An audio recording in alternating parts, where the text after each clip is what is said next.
Hi అండి అందరికీ అందరు బాగున్నారా? నేను చాలా బాగున్నాను.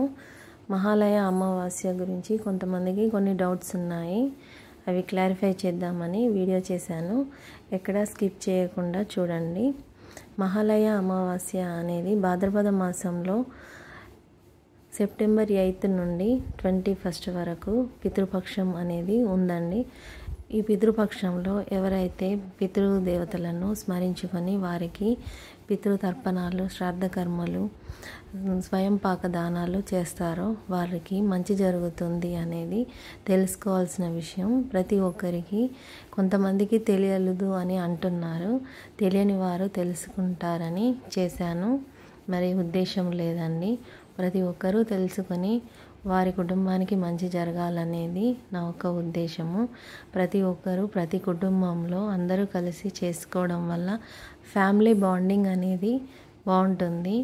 ఎవరికి ఏ కష్టాలు వచ్చినా ఒకరికొకరు తోడుంటారు అనేది కూడా దీనికి ఒక అర్థం ఉంటుంది. అందరు కలిసి చేసుకోవడం వల్లనే అందరికీ బాండింగ్ అనేది ఉండి అందరూ మంచిగా ఉంటారు అనేది కూడా ఉంటుంది. మహాలయ అనేది మహా అనే పదంలోనే చాలా పవర్ఫుల్ అనేది మనకు తెలవాల్సిన విషయము. శ్రాద్ధకర్మ అనేది శ్రద్ధ భక్తులతో చేసే దానిని శ్రాద్ధకర్మ అని అంటారు. మనం దేవతలకి ఎంత శ్రద్ధగా పూజిస్తామో అలాగే పితృదేవతలకి కూడా అంతే శ్రద్ధగా పూజించడం వల్ల మనకు మంచి జరుగుతుంది అనేది ప్రతి ఒక్కరికి తెలియాల్సిన విషయము. ఈ విషయం కొంతమందికి తెలియక మర్చిపోతున్నారు. కొంతమంది తెలిసినా కూడా చేయడం లేదనేది తెలిసింది. అందుకే నేను ఈ వీడియో చేస్తున్నాను. ప్రతి ఒక్కరూ చేయాల్సిన పద్ధతి చేయాలి. చేయకుండా మాకు తెలియదు అంటే దాని ఫలితం అనేది కూడా ఉంటుంది. చేసిన వారికి ఏ కష్టము వచ్చినా పితృదేవతలు చూసుకుంటారు అనే నమ్మకం మన పూర్వీకులు మనకు చెప్పిన పద్ధతి.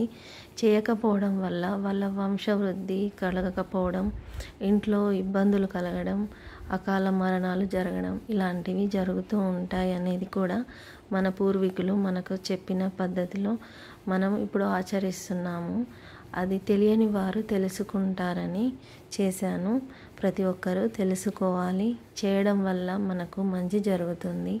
మనకు వంశవృద్ధి జరగడం, మన పిల్లలు అందరూ వృద్ధిలోకి రావడం, ప్రతి ఒక్క విషయంలో మనల్ని కాపాడుతూ ఉంటారు పితృదేవతలు. ఇది కొంతమందికి తెలియక పట్టించుకోరు. అలాంటి వారు తెలుసుకొని వారు మారి మంచిగా చేసుకుంటారు అని నా ఒక ఉద్దేశం. ఎవరు తప్పుగా అనుకోవద్దు. తెలియని వారు ఉంటారు, తెలిసిన వారు ఉంటారు.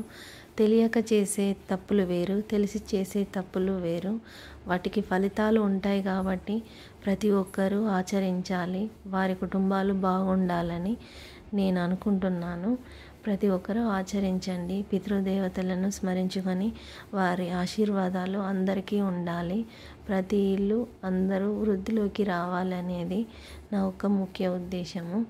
ఈ వీడియో తప్పకుండా చూడండి.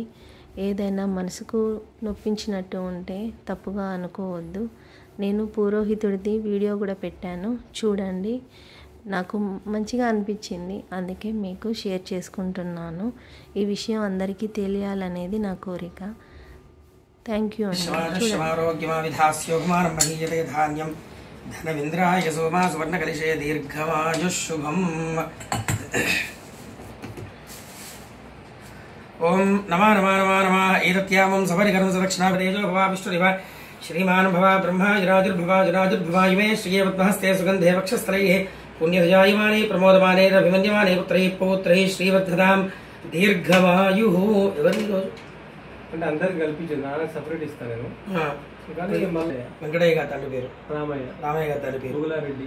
వెంకటయ్య, రామయ్య, బుగులారెడ్డి దాసానాం ప్రథమ ద్వితీయ తృతీయ రూపాయాః వసురుద్ర ఆదిత్య స్వరూపాణాం యజమానస్య పితృపితామహ ప్రపితామహానాం వస్వాది అక్షయ పుణ్యలోక ఫలాప్రాప్త్యర్థం. తిరిగి నిండా బియ్యం తీసుకోండి. అస్మదనండి. యజమానస్య పితృః విష్ణుగోత్రాయ. నాయనగారి పేరు మరొకసారి వెంకటయ్య దాసానాం పితృప్రీతిరస్తు. రామయ్య దాసానాం పితామహ ప్రీతిరస్తు. బుగులారెడ్డి దాసానాం ప్రపితామహ ప్రీతిరస్తు. 2 సార్లు ప్రథమ విశ్వేదేవర ప్రీతిరస్తు. ద్వితీయ విశ్వేదేవర ప్రీతిరస్తు ఒక విరిగడు శ్రీ మహావిష్ణు ప్రీతిరస్తు శివ ప్రీతిరస్తు బ్రాహ్మణ భోజన అన్నదాన వదగల్పో సంపూర్ణ సకల ఫలావాప్తిరస్తు నమా నమా నమా నమా నమా మరొకసారి అక్షతలు వేయండి. ఏతత్యామం సపరికరం సదక్షిణాగం ఎడవ చేయబెట్టండి. ఇక్కడ ఇప్పుడు చేయబండి. ఆమస్య ఘృత గోధుమ ముద్గతండల కార్పాస లవణ రచిత వ్యంజన సమేతం సదక్షిణాగం సదాంబూలం చెప్పండి. కాశీలోను గయలోను అక్షయ వటావృక్షం కింద ఆమదానం చేయగాను ఏ పుణ్యఫలం కలదో ఆ పుణ్యఫలం కలిగేటట్టు మా తండ్రి గారు ఇంటి పేరు లింగాల వెంకటయ్య గారి గురించి ఎన్ని సంవత్సరాలు పట్టిస్తున్నారు మీరు ఇట్లా? ఎవ్రీ ఇయర్ అంటే ఇప్పుడు ఇది ఎన్నో సంవత్సరం అనుకోవచ్చు సుమారుగా? 13 చెప్పండి. 13వ సంవత్సర తిథి కార్య సమయమందు మహాలయ పక్షశ్రాద్ధ ఉప్పు పప్పు కూర కాయ చల్ల చమరు దక్షిణ తాంబూలంతో కూడిన సకల పదార్థాలు సంపాదించి మా యొక్క తండ్రి గారు మొదలైన పితృదేవతల ప్రీతికరంగా స్వస్తి శ్రీ విశ్వావసు నామ సంవత్సర భాద్రపద బహుళ దశమి రోజున పితృదేవతల ప్రీతికరంగా మహాలయ పక్షముల సమయమందు ఆమదానం ఆచరిస్తుమయ్య. జిహ్వతే యోజేన ఏవం వేద శతమానం భవతి శతాయుః పురుషः శతేంద్రియ ఆయుష్యేంద్రియే ప్రతిష్టతి ధనం ధాన్యం పశుం బహుపుత్రలాభం శత సంవత్సరం దీర్ఘమాయు ఆచంద్రార్కం వంశాభివృద్ధిరస్తు విష్ణుగోత్రాభివృద్ధిరస్తు లింగాల వంశాభివృద్ధిరస్తు పునరపి గోబ్రాహ్మణేభ్యః శుభం భవతు ఇష్ట సంపదస్తు సర్వసం